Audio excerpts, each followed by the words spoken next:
Highways arrest చేశారు. దానికి సంబంధించి వార్త ఇచ్చాం. అయితే అరెస్ట్ అసలు ఏ బేస్ మీద చేశారు ఏంటి అన్నప్పుడు 2017లో షారుఖ్ ఖాన్కి సంబంధించి ఒక కేసు కనబడింది. క్రాస్ చెక్ చేశారు. అదే ఇక్కడ మెయిన్ రీజన్. ఆల్రెడీ ఇప్పటివరకు న్యూస్ క్రాస్ చెక్ చేస్తూనే ఉన్నా, లైవ్ చూస్తూనే ఉన్నా. నాంపల్లి కోర్టు 14 రోజులు రిమాండ్ విధించింది. ఇప్పుడు చెంచల్ కూడా తీసుకెళ్తారు. కానీ హైకోర్టులో క్వాష్ పిటిషన్కి సంబంధించి ఆల్రెడీ విచారణ జరుగుతుంది. ఈ క్వాష్ పిటిషన్ సంబంధించి ఎమర్జెన్సీ పిటిషన్ దాఖలు చేస్తున్నారు. ఇదేంటి ఇప్పుడు మేము మండే విచారిస్తాం, ఆల్రెడీ టైం దాటింది కదా అన్నారు. లంచ్ మోషన్ అన్నారు. లంచ్ మోషన్ ఇప్పుడు వెయిట్ చేసి ఇప్పుడు ఏంటంటే అది కూడా కాదన్నారు.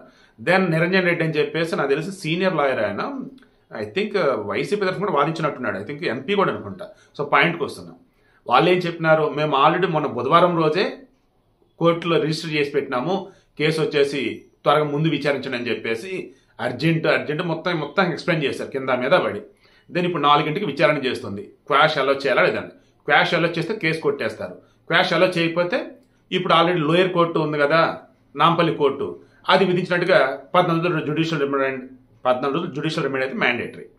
సరే, ఇప్పుడు విషయం ఏంటి నేను చెప్పదలుచుకుంది, 2017లో షారూఖ్ ఖాన్ మూవీ రాయిస్ అని మూవీ, దానికి ప్రమోషన్ పర్పస్ ఈ మనిషి అటు ఇటు వెళ్తున్నారు. అలా ముంబై నుంచి ఢిల్లీ బయలుదేరారు.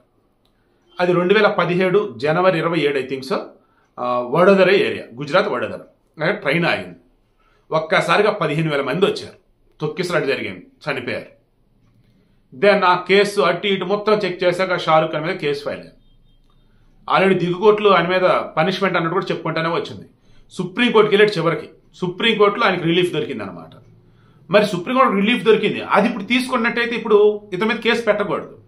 బట్ వీళ్ళు లోయర్ కోర్టులకు సంబంధించి లోకల్ వాళ్ళకు ఉన్నటువంటి వాళ్ళు తీసుకున్నటువంటి కేసులు ఏవైతే పోలీసులు, అది ఇప్పుడు ఎగ్జాంపుల్గా చూపిస్తున్నారు. సో ఫైనల్గా నేను చెప్పేది ఏంటంటే, ఒక హీరో అన్నప్పుడు ఎక్కడికైనా వస్తున్నప్పుడు ముందుగానే పోలీసుకి ఇన్ఫర్మేషన్ ఇవ్వాలి. సో అలా ఇక్కడ ఇవ్వలేదా అంటే ఇచ్చారని చెప్పి సంజయ్ తిరులేఖ ఒక లెటర్ ఇచ్చున్నారు. నేను తర్వాత డీటెయిల్గా ఎక్స్ప్లెయిన్ చేస్తాను.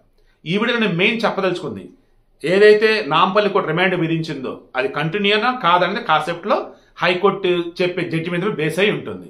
ఇక అల్లు అర్జున్కి సంబంధించి థియేటర్లోకి వెళ్ళి మరి ఒక మనిషి మరణానికి కారణమయ్యాడు, అక్కడ వచ్చే తొక్కిసలాట జరిగింది అన్నప్పుడు ఇతను ఏ బేస్ మీద దోషిగా చూపిస్తున్నారు అన్నప్పుడు, ఏ బేస్ మీద ఇతను ఎక్యూజ్డ్ అని చెప్పేసి అంటున్నారు అన్నప్పుడు, అదిగో గతంలో రాయస్ సినిమా అప్పుడు ఆ ప్రమోషన్ అప్పుడు మన షారూఖ్ ఖాన్ కూడా వెళ్ళినప్పుడు ఇలాగే జరిగింది. దెన్ చనిపోయిన దానికి సంబంధించి బాధ్యత ఏంది అన్నట్టు ఆయన మీద కేసు ఫైల్ చేయడం జరిగింది. అదే ఇది ఇక్కడ అంటూ ఉన్నారు.